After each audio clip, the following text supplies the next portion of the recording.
Masa mula-mula dulu, Prodata menggunakan sistem AS400. Ada terminal dia macam monitor, sebab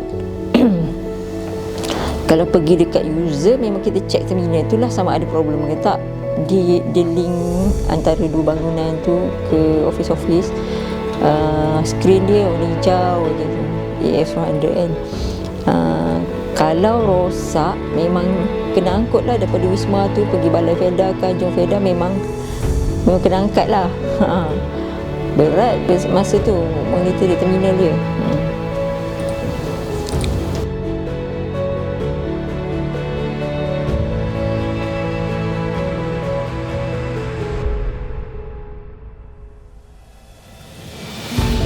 Kita jaga, kita develop sistem untuk 135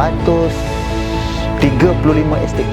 Sistem development pada masa itu Kit 5 sebenarnya khusus untuk Felda. Saya dekat bahagian teknikal, tak kisahlah apa masalah user, kita orang ni macam front end, kita orang depan untuk settlekan masalah-masalah user ni lah. 582 yang khusus untuk menjaga akaun-akaun logistik. Sebab saya tidur dalam kereta macam-macam lah. Maknanya pakaian tu dalam kereta memang lengkap lah.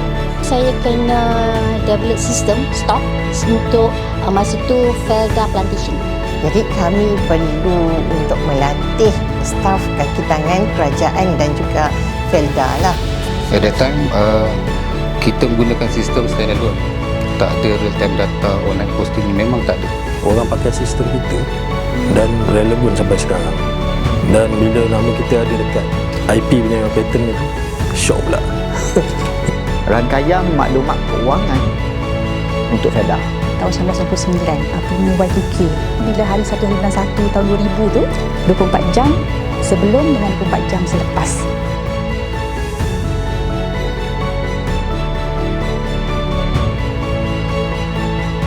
Harapan saya pada Prodata, kita keep up, kita punya momentum.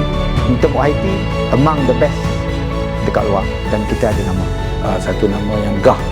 Nampak Prodata ni akan pergi lebih jauh lah, lebih besar lah. Supaya Prodata lebih berkembang maju, berdaya saing dan kompetitif dan reliable. Membina kepercayaan kepada customer-customer luar yang kita boleh deliver the good system, the good project dan sebagainya.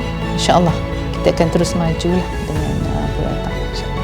Harapan saya lah kalau boleh kita, komitmen kita lah untuk give back to the community. Kita pulang balik kepada komuniti yang kita serve. Kalau kita toreh tangan ni darah oren. Prodata pun begitu juga. Kejayaan Prodata adalah siapa di dalam Prodata itu sendiri. InsyaAllah Prodata akan terus maju. Saya bukan saja bekerja, membina kerjaya, saya membina saya punya kehidupan kat sini. Company luar semua tutup tapi Prodata still lagi boleh berdiri. And then kena pula COVID pun, alhamdulillah Prodata still lagi boleh berdiri. And then sekarang ni untuk menghadapi cabaran yang akan datang ni pun, semoga Prodata terus boleh berdiri sampai bila-bila. Apart from what you are doing right now, which is good, I think you have to have some sort of research fund lah, for you to be pioneer. Kalau tidak, you become follower sampai bila-bila je ikut orang lah. You do a lot of good research, dan benda tu boleh move. 40 tahun Prodata boleh. 40 tahun Prodata. Semoga Prodata sukses selama-lamanya. Prodata. Ya.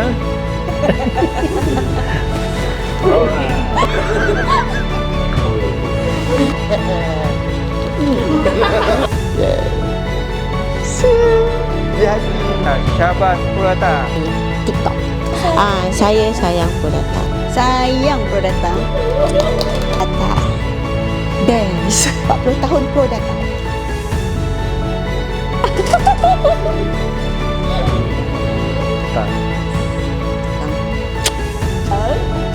Yeah. Prodata.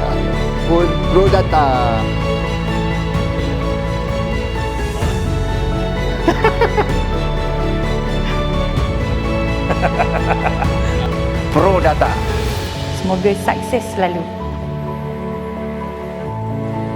Prodata berjaya. Saya sayang Prodata. Love Prodata.